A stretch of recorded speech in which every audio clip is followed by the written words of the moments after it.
बिहार विधानसभा चुनाव 2025 की तारीखों का ऐलान हो चुका है। राज्य में इस बार 2 चरणों में मतदान होगा। पहले चरण के लिए 6 नवंबर और दूसरे चरण के लिए 11 नवंबर को वोट डाले जाएंगे। वहीं मतगणना 14 नवंबर को होगी। इस चुनाव में कई बड़े बड़े दिग्गजों की साख दांव पर है, जिनका राजनीतिक भविष्य भी इन्हीं 2 तिथियों पर तय होगा। तो चलिए आपको इस वीडियो में दिखाते हैं कि कौन कौन से दिग्गज इस बार मैदान है और जिनकी साख भी दांव पर लगी हुई है।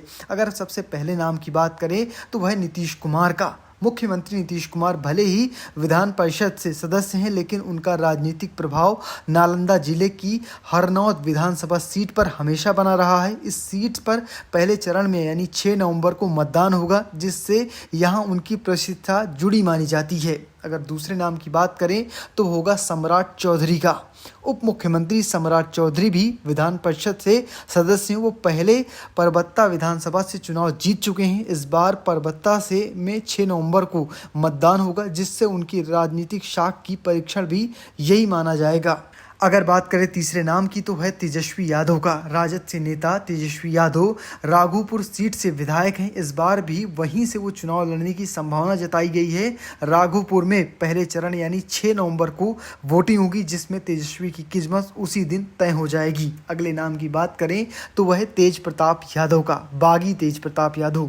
तेज प्रताप यादव इस बार महुआ से चुनाव लड़ने की तैयारी में है। वो पहले भी इसी सीट से विधायक रह चुके हैं। महुआ में पहले चरण में मतदान होगा, यानी 6 नवंबर को तेज प्रताप के भविष्य पर फैसला होगा।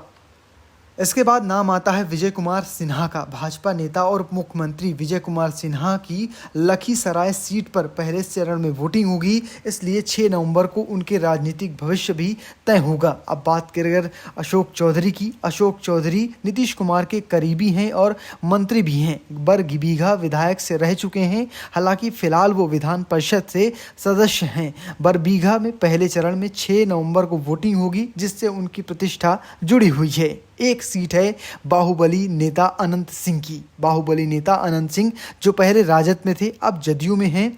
मकोमा विधानसभा सीट से वो चुनाव लड़ते रहे हैं। इस बार भी मकोमा से 6 नवंबर को मतदान है। ऐसे में इस सीट पर प्रतिष्ठा उनकी लगी हुई है। अगला नाम है इस लिस्ट में मंगल पांडे का। भाजपा के वरिष्ठ नेता और मंत्री मंगल पांडे ने अब तक विधानसभा चुनाव नहीं लड़ा है। सीवान सीट जहां से उन्होंने राजनीति की शुरुआत की थी, पर 6 नवंबर पर वोटिंग हुई, जिससे उनकी कह सकते हैं नाम और साख जुड़ी हुई है और प्रतिष्ठा भी दांव पर है। अगला नाम है प्रशांत किशोर का। चुनाव रणनीतिकार से नेता बने प्रशांत किशोर जन सुराज के तहत सक्रिय हैं।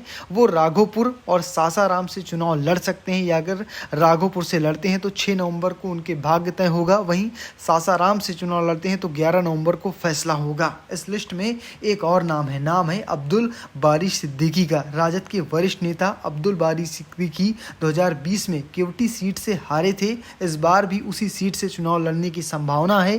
केवटी में 6 नवंबर को मतदान है, जिससे उनका भविष्य भी इसी दिन तय होगा। बिहार की राजनीति के इन दिग्गजों नेताओं में 6 नवंबर और 11 नवंबर के बीच ही कह सकते बेहद अहम है, क्योंकि 2 चरणों में उनके राजनीतिक सफर की दिशा तय होने वाली है। फिलहाल आपको क्या लगता है, इस बार बिहार में किसकी सरकार बन रही है? कमेंट बॉक्स में लिखना और पेज को फॉलो करना बिल्कुल भूलना।